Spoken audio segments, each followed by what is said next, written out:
सर्वांना प्रवीण रेसिपीमध्ये तुमचं सर्वांचं खूप खूप स्वागत। तर आज मी तुम्हाला लक्ष्मी पूजन आहे तर नैवेद्याला काय बनवतं आता शिरा बनवते। तर मस्तपैकी तुम्हाला शिरा बनवून दाखवते। ही कढई तापलेली आहे तर आता याच्यामध्ये मी तूप घालतले आणि आता हे 1 वाटी रवा घेतलाय। तर 1 वाटी रवा मी भाजून घेते मस्तपैकी। हा बघा मी मस्त तुपामध्ये भाजून घेतलाय। 3 चमचे तूप घातलंय आणि आता 1 वाटी रवा घेतला मी तर 4 वाटे दूध घेतले आणि दूध गरम करत ठेवलेलं आहे। आणि हे काजू आणि बदाम घेतलेले आहेत घालायला, ड्राय फ्रूट्स त्याच्यामध्ये।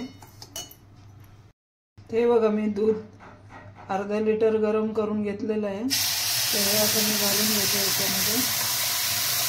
4 वाट्याचं माप बरोबर अर्धा लिटर झालंय।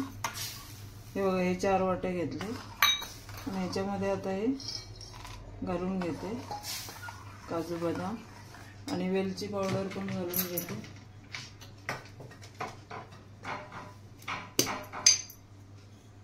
हे बघा वेलची पावडर घालून घेते 1 चमचा आणि आता झाकण ठेवते हलवून। ते बघा मी झाकण काढून घेतलं आणि आता याच्यामध्ये ना दूध आटलेलं आहे तर मी ही 1 वाटी साखर घालणार आहे।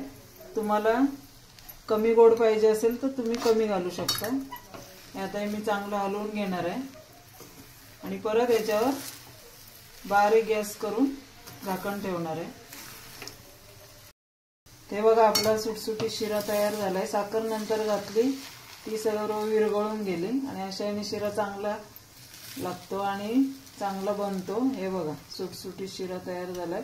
तुम्ही नक्की असा करून बघा। मी आता सर्व करून दाखवते तुम्हाला। ते बघा आपला शिरा तयार झालाय। काजू मनुके घालून मी सर्व केलाय। तुम्ही कसा झालाय ही रेसिपी करून बघा आणि कमेंट्स मध्ये नक्की सांगा। लाईक शेअर करा, सबस्क्राइब करा।